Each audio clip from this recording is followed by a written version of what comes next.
ച്ചാ, എനിക്ക് മന്ത്ലി എത്ര രൂപ SIP ഇട്ട് കഴിഞ്ഞാൽ ഗോൾസ് ഒക്കെ അച്ചീവ് ചെയ്യാൻ പറ്റുമെന്നൊന്ന് അറിയണം. ഗോൾസ് ഒന്ന് പറ, അപ്പം പറയാം. ഒരു വീട് വെക്കണം, ഒരു 1.5 കോടിയുടെ. പിന്നെ ഒരു കാറ്, BMW, പോർഷെ, ബെൻസ് ഒന്നും വേണ്ട, ഒരു എൻഡേവറോ ഫോർച്യൂണറോ അങ്ങനെ. അറിയാം. പിന്നെ ഒരു ഇന്റർനാഷണൽ ട്രിപ്പ് എല്ലാ വർഷവും. ഇതിനൊരു ഇത്രയും ചെറിയ ആഗ്രഹങ്ങൾക്ക് ഒരു മാസം ഒരു 2 ലക്ഷം രൂപ ഇട്ടാ അച്ചീവ് ചെയ്യാൻ പറ്റും പെട്ടെന്ന് തന്നെ. 2 ലക്ഷമോ? കുറച്ചുകൂടെ ഒന്ന് താഴ്ത്ത്. ഒരു 1.5 ലക്ഷം രൂപ, കുറച്ചുകൂടി. ഒരു 1 ലക്ഷം രൂപ. കുറച്ചുകൂടെ കുറയോ? ഇനി എത്ര കുറയണമെന്ന് അങ്ങ് പറയൂ. ഒരു 5,000.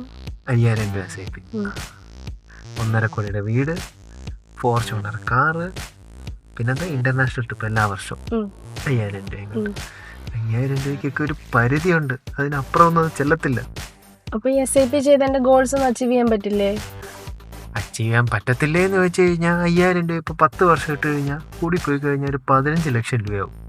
അതിൽ കൂടുതലൊന്നും 5,000 രൂപ വളരത്തില്ല. അപ്പൊ പിന്നെ എന്താ ചെയ്യണ്ടേ? ഇപ്പം എന്തായാലും 5,000 രൂപ ഉണ്ടല്ലോ, അത് വെച്ച് SIP സ്റ്റാർട്ട് ചെയ്യുക. അതിനുശേഷം SIP കൂട്ടുക. അതേപോലെ തന്നെ നിൻ്റെ അഡീഷണൽ ആയിട്ട് എന്തെങ്കിലുമൊക്കെ പൈസ ഉണ്ടെന്നുണ്ടെങ്കിൽ അതും കൂടെ ഇൻവെസ്റ്റ് ചെയ്യുക. എന്റെ MBW കാർ ബെസ്റ്റ്.